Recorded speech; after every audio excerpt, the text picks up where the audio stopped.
IU football has 6 preseason All Big Ten selections. Yes, really, 6 selections. Let's look at how that's even possible.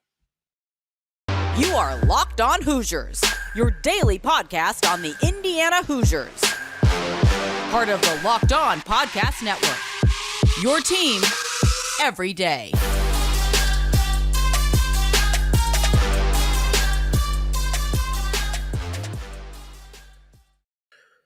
What is up, guys? It is Monday, June 6th. This is Locked On Hoosiers, your daily one-stop shop for everything IU athletics. I'm your host, as always, Jacob Rude. Want to thank you guys for making Locked On Hoosiers your first listen every single day. Hats off to the people over at Athlon, who are obviously one of the most kind of storied publications when it comes to college football, but those wonderful people over there put together all Big Ten teams for 2022. They, most places you would expect all conference preseason teams to have one, maybe two teams. These wonderful people put together 4 teams of preseason all Big Ten selections. The result is a program like Indiana gets 6 people onto preseason All Big Ten, coming off a 2-win season. Now, granted, that is tied for the lowest amount with Northwestern and Rutgers. Six selections seems wild. When you look at the fact that they do full offense, full defense, full special teams for each team, it doesn't feel as crazy. So let's dive in. Let's take a look at who was selected for the Hoosiers. I think pretty predictably, the first name that comes up, the team's only second team mention. Nobody's on the first team. The only second team honoree is Tiawan Mullen at cornerback. They only select 2 cornerbacks per team. So Taiwan Mullen, either the third or fourth cornerback selected alongside Joey Porter at Penn State. The top 2 were Denzel Burke at Ohio State, Riley Moss at Iowa. We'll talk about Taiwan Mullen here in a little bit, but not surprising, he's the first guy mentioned. The only other guy not on the 4th team is Devon Matthews, who is on the 3rd team defense as one of the 4 safeties they select. On the 3rd team, they select 4 safeties. On the first 2 teams, they only select 2 of each. I don't know why they suddenly get a lot more lenient once you get to the 3rd and 4th teams. Seems like they want to just include as many people as possible.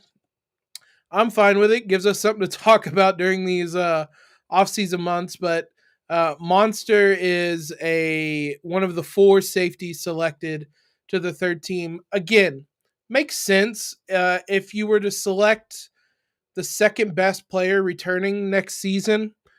There's a pretty good shout between Monster Matthews. One of the other guys I think there's a pretty good shout for is on the 4th team defense. That is Cam Jones, one of the 4 linebackers selected. I think at times he was a little in Micah McFadden's shadow. And maybe not shockingly. I mean, Micah McFadden was really good. Cam Jones was also really, really good last season. I think he's someone that could make a pretty good leap off of this. Here's how many people that they list. There are enough people they list that IU had an offensive lineman on a preseason All Big Ten team. Matthew Bedford was a 4th team offensive lineman selection. I will try to only say nice things, but there are a lot of linemen that went before him. 4 on the first team, 4 on the second team, 5 on the 3rd team. So 13 guys. He's one of the next crop of 6. They selected 19 offensive linemen basically, and he was one of the last ones. You got to get pretty far down to get to those offensive linemen. The fact IU only has 1 of them when they announced 19 of them is maybe a little bit telling, but I'm a little surprised they even got 1 of them. that offensive line was so bad that it's hard to single out one of them as good. Bedford probably was the best of the bunch, but it's hard to really make a strong argument in favor of him.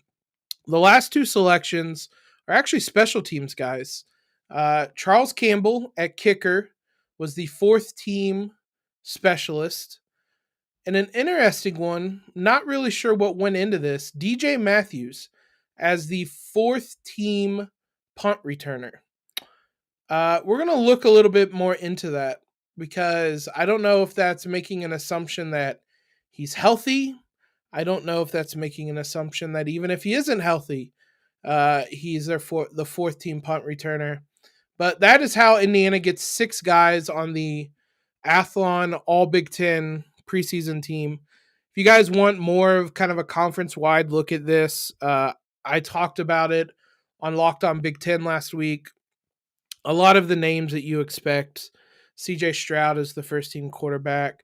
Jackson Smith and Jigba is one of the receivers. A lot of Ohio State. A lot of Minnesota guys that are somehow still around. Mohammed Ibrahim, guys like that. Chris Ottman Bell. Like, there's a lot of Maryland people that are somehow still around. I had to say nice things about Purdue, though. I know that isn't a glowing endorsement to go over there, but Aidan Mcconnell is the second team quarterback.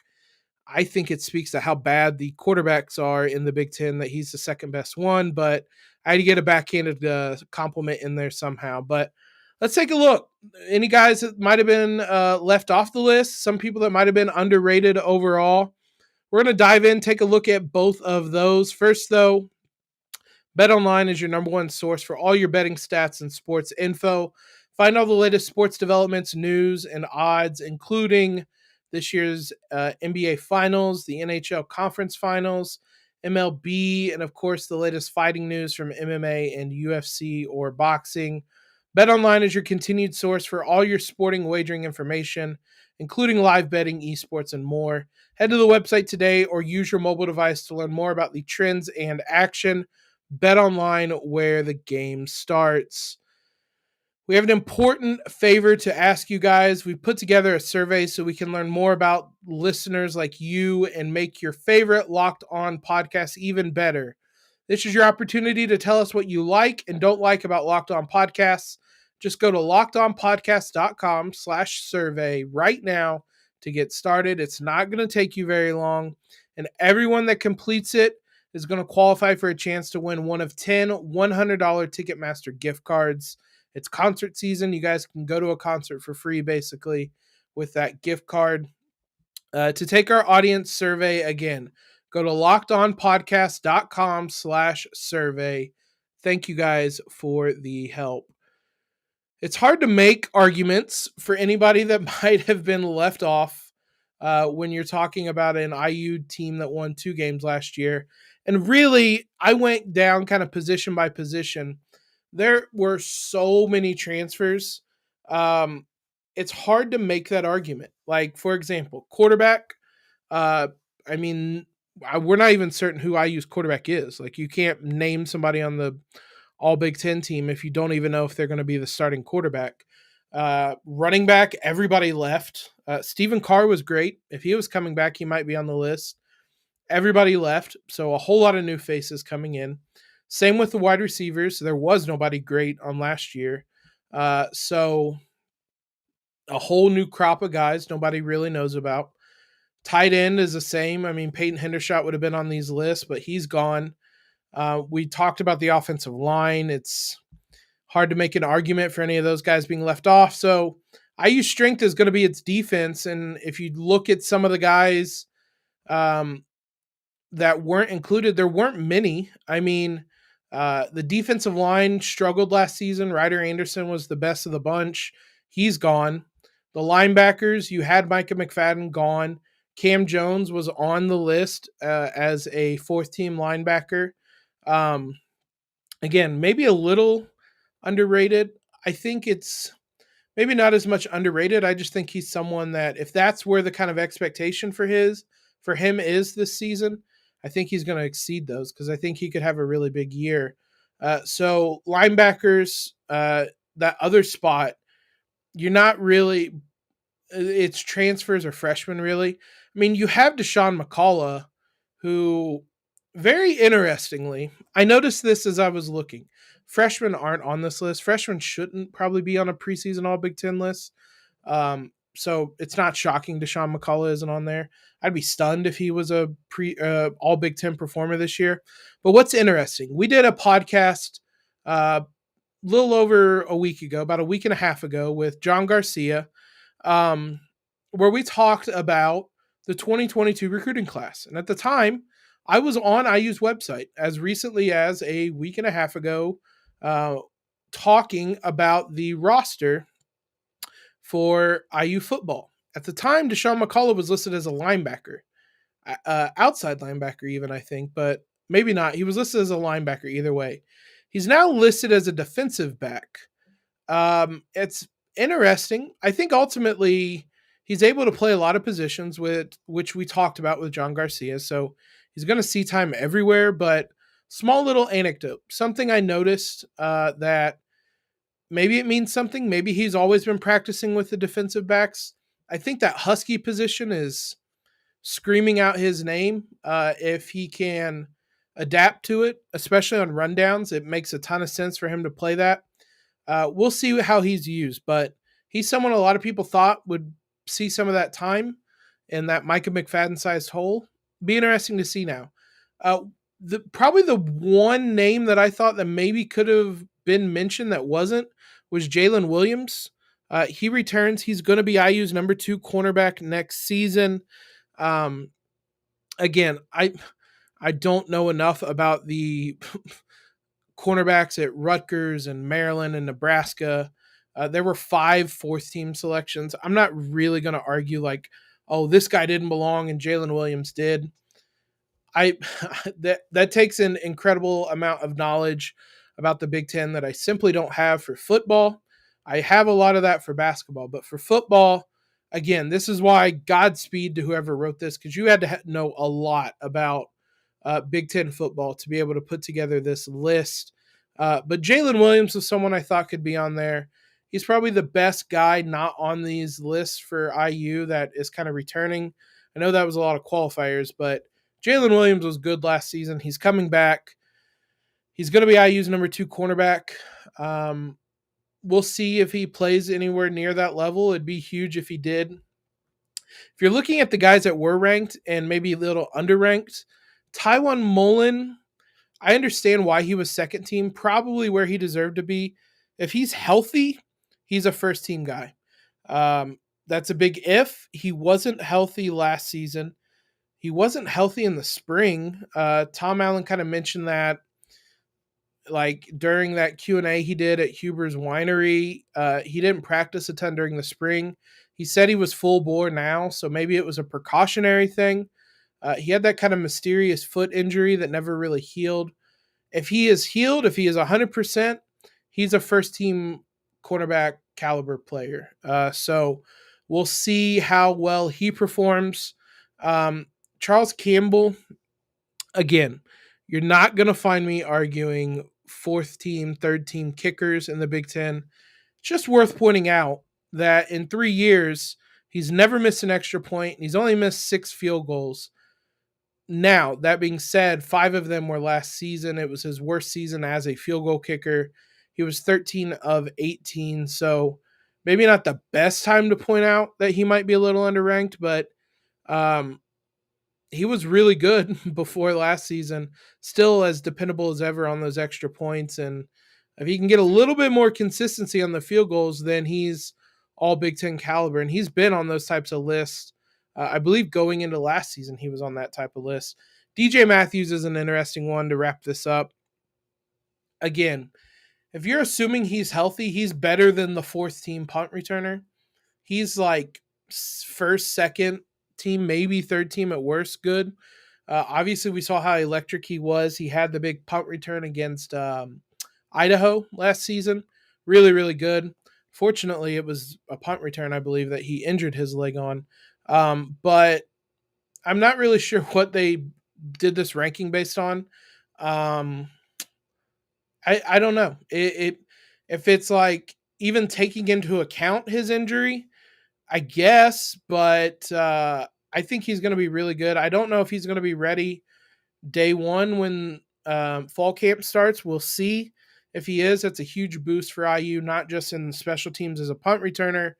Offensively, we saw how good he was in the slot last season, how dynamic he was. He was IU's best receiver until he got injured. And that was with an offense that had Ty Freifogel. So he's really good. Hopefully he's back to healthy. Do I think he could make that list as a wide receiver? You're assuming a lot of health, and you're kind of projecting a lot based on like what was it, about 2 games he played last season, 2.5 games he played last season. So maybe, but I'm not entirely certain. I just know he's fun to watch, and hopefully he's back healthy enough to be fun to watch. It's enough IU football talk. Let's jump back to basketball, where IU announced a multi-team event. They did announce it. It was reported of a multi-team event that has 3 more opponents for IU's basketball schedule next season. Also, a really kind of fun IU NIL deal that was announced over the weekend as well. First, though, don't you guys love chewy chocolatey brownies? What about a caramel brownie with caramel swirled on top? So good. What if I told you that you can have all that chewy chocolatey deliciousness plus 17 grams of protein? You're in luck, because caramel brownie bars are available at built.com right now. You got to act fast because they're a fan favorite. Forget about dessert. They are better than dessert. Plus the macros are unreal. 130 calories, 17 grams of protein, and only 4 grams of sugar. I would replace a regular brownie with Built's caramel brownie bar in a heartbeat. The best part? Caramel brownie bars are covered in 100% real chocolate, like for real. With Built bars, you don't have to sacrifice taste for health.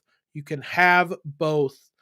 And all of Built bars are made with collagen protein, which your body absorbs more efficiently. Provides a ton of health benefits. There's millions of reasons that you should try Built bars, but for now, let's just say that caramel brownie will rock your world. That's really not an understatement. It will. With Built, tasty is the new healthy. Go to Built.com to get your box of caramel brownie bars right now. Once you're over at Built.com, you get everything you want. Use the promo code LOCKED15 and get 15% off your order. That's promo code LOCKED15 for 15% off at Built.com. So, was reported first by Jeff Goodman on, I believe, Sunday. IU would be holding a multi-team event. You're allowed one of those per year. They're typically your Maui Invitationals, your Empire Classics that IU is going to be in next season. For this, it is allowing IU to play 3 games against some lower competition, we'll say. Reported by Talia Goodman. Here's the teams and the dates we're looking at. Miami of Ohio on November 20th. Little Rock on November 23rd. Jackson State on November 25th. So 3 more opponents that we now know about with IU basketball. And really, we're getting pretty close to knowing the entire schedule. There's probably only 2 or 3 games. There might, if we're basing it off last year's schedule, there would be a Gavitt games before that, maybe 1 or 2 games before the Gavitt games. Those 3 games should lead into the Big Ten ACC game. Then you're looking at maybe 1 game the next week, and then you have the Kansas game and the Arizona game.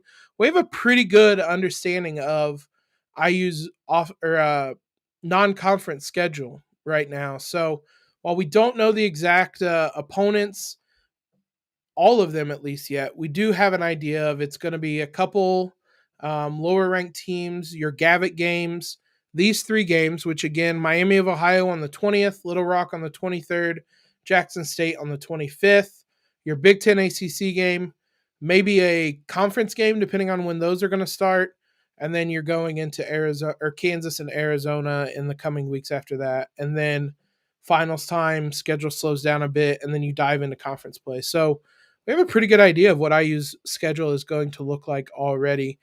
Last thing for today, a fun IU NIL deal that they did announce. The Hoosiers did on, I believe, on Friday. This is with Campus Inc., and it is a merchandising agreement.